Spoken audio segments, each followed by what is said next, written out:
Tonight on our channel, we dive into the most explosive turn yet in Beyond the Gates 2025. Nicole walks out of Fairmont Crest and out of Ted's life, leaving a ring on cold wood and a power vacuum that could swallow the neighborhood whole.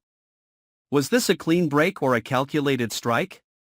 What hidden clauses, whispered alliances, and buried recordings pushed her to choose freedom over a beautifully packaged lie? In this video, we unpack the emotional wreckage and the political fallout, who stands to profit, who's about to burn, and why Nicole's silence may be the loudest threat of all. Settle in, hit subscribe, and let's pull apart every clue, motive, and consequence that's about to reshape the game from the inside out. The afternoon tilted over Fairmont Crest like a dark velvet curtain closing on a long play in which every role had exhausted its trust and patience, and Nicole stepped past the iron gate with a footfall light yet heavy as if cast from memory, leaving behind a house saturated with the smell of deceit and spoiled promises, the keepsake ring lying solitary on the cold wood like a verdict she signed herself, ending an era of self-lullabies spun from expectations and excuses for old wounds. In the rasp of the hinge she understood she was not fleeing love but stepping away from its distorted silhouette, where people learned to hide selfishness behind the pretty name of sacrifice, learned to bind others with power and secrets as if they were debts. Nicole had spent a whole season collecting the signs of betrayal with a sixth sense that never failed her. Invoices that did not reconcile, scrubbed calendars, calls from strange numbers at the same hours, mandatory meetings Ted never truly explained, and old photographs once thought to be keepsakes now reduced to a backdrop for a long con. She had stayed too long in a house that glittered like gold leaf while its plaster crumbled within, trying to convince her heart that darkness was only a patch of unlit air, until the day she realized the person beside her had chosen the dark as part of his identity. From then on everything clarified with brutal precision. The power map of Fairmont Crest never lets anyone stand in the middle. Either you are hoisted by the bad press of others, or you are the paving stone for someone else to step on. Ted had chosen balance by hiding a secret beneath each step, and each secret cracked open into a strand of rhetoric he wanted others to believe was for family, for stability, for the future, when the truth was simply for him. Nicole did not leave because of a single quarrel or a hot-headed minute. She left because she saw herself becoming the gatekeeper of his fear, legitimizing small compromises with a grand romance, blaming circumstances so she could forgive choices hostile to her conscience. Before closing the door she audited everything, the copy of the trust agreement with a hidden clause turning her signature into the cuff tightening around her own wrist, the internal memo sent by an anonymous hand where her name was a bargaining chip traded among factions on the residential council, and the USB half hidden in Ted's desk, holding clipped recordings of familiar yet foreign voices discussing how to pave public opinion, coordinate rumor, install legal justifications to expel a woman from a charity network simply because she might obstruct a covert investment. She understood why recent evenings had been heavy as stone, why Ted's eyes glanced off when someone accidentally mentioned the fund for single mothers, why the Grand Hall had sprouted more cameras while losing swaths of wall once draped with photographs, why a few close friends drifted from gatherings, leaving polite messages like thin blankets never quite warm enough. No one needed to tell her the hardest part was not opening the door but laying down the pride that once fancied itself savior, believing she could redeem someone content to nest in the gray zone where every decision is priced in returns rather than peace.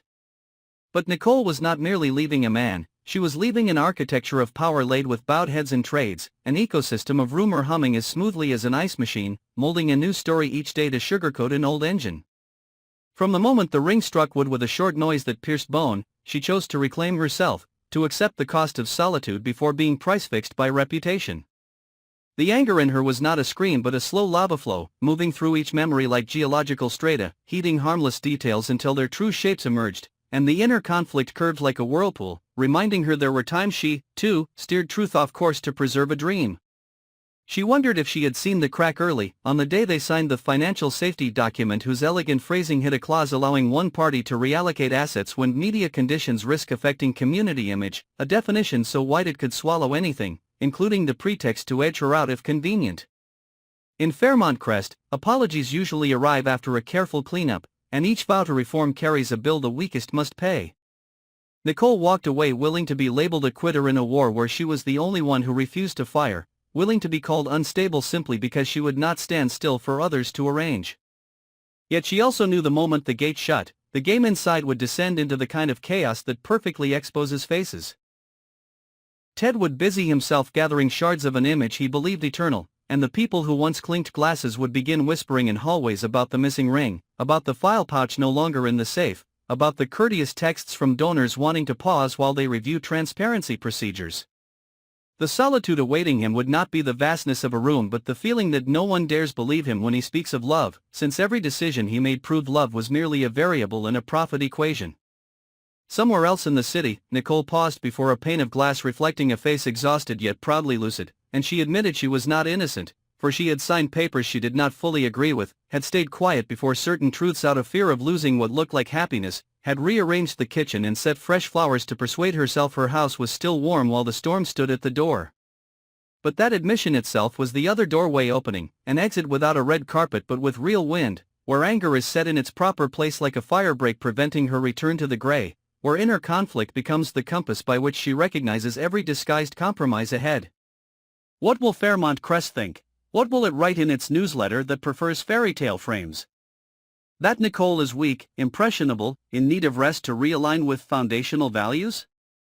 Or will they seize a few old photos to draft a narrative of historic instability convenient for the council's next step? None of that weighs as much as another question: who will fill the power vacuum she leaves? Which clause in the trust will be triggered to reroute assets toward the controversial project she had stalled? Will the women Nicole once quietly supported become offerings in a cost-cutting plan dressed up as media strategy, and will the files she carries serve as leverage to draw truth into daylight?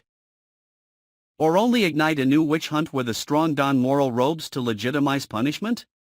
The answer will not arrive at once, but the genteel stomach of the elite has begun to flutter, for leaving a relationship is one thing, leaving a supposedly durable order is the real blow, and Nicole has just accomplished it with the simplest act few dare, setting the ring exactly where it belongs in the timeline, locking the gate behind her, and continuing forward, so that those who remain must, for the first time in years, face the open space no one covers for them, where calculations stain the sheet like ink, where her silence resounds louder than any defense, and where the final, most uncomfortable question awaits everyone, without a we to blame: what must each person confess to themselves in order to go on without bowing before the mirror?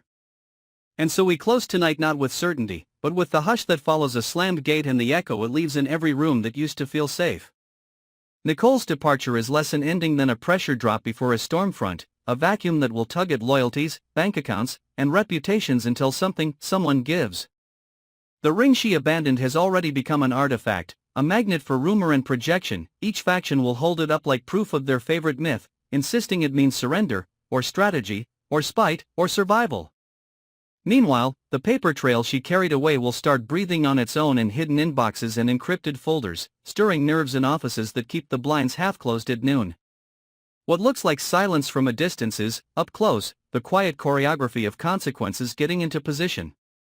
Ted will learn quickly that penance cannot be outsourced, that image management is a poor substitute for remorse, that allies who spoke loudly in toasts often speak softly when subpoenas whisper. He will discover how thin the air gets when appearances lose buoyancy, how quickly a calendar fills with regrettably rescheduled and pending clarification, how fast rooms empty when the story pivots from celebration to audit. Perhaps he will try to rewrite the narrative as a misunderstanding, a rough patch, a private matter, but Fairmont Crest has never respected privacy unless it could be paraded as virtue, and hungry nights are ahead for any tale that promises fresh scandal with a side of righteousness. Elsewhere, the women Nicole shielded, those whose names rarely make the guest lists, will feel the temperature change first. When budgets tighten and talking points bloom, charity tends to become a theater set that hides the scaffolding of control. Will her departure expose that stagecraft or fortify it? Will her files find a champion with leverage, or only a witness with no microphone? Inside the council, a new geometry will take shape: who steps into the space she once occupied, who patches the gap with favors, who sharpens old grievances into new currency. An opportunist will smile at the chaos because chaos often looks like permission, and a purist will grimace because purity rarely survives a vote. Somewhere in that shuffle, an overlooked clause will be invoked, a retired donor will be courted, a security camera will conveniently malfunction, and a rumor will be fed to exactly the right dinner table. But every action carries a wake, and this time the wake points outward, toward streets that do not echo with cocktail glasses. If Nicole chooses to surface proof, what gets cleansed, what gets scorched, and what, inevitably, gets sacrificed under the banner of reform? If she chooses to disappear, what stories fill the absence, what predators move in, and what protections vanish for those who cannot afford an exit? Empowerment and exile sometimes look identical at first glance, only time will decide which name fits. Perhaps the most unsettling possibility is simpler, that both are true, that liberation can still cost too much, that survival can still taste like ash. For now, the city exhales and pretends the air is the same.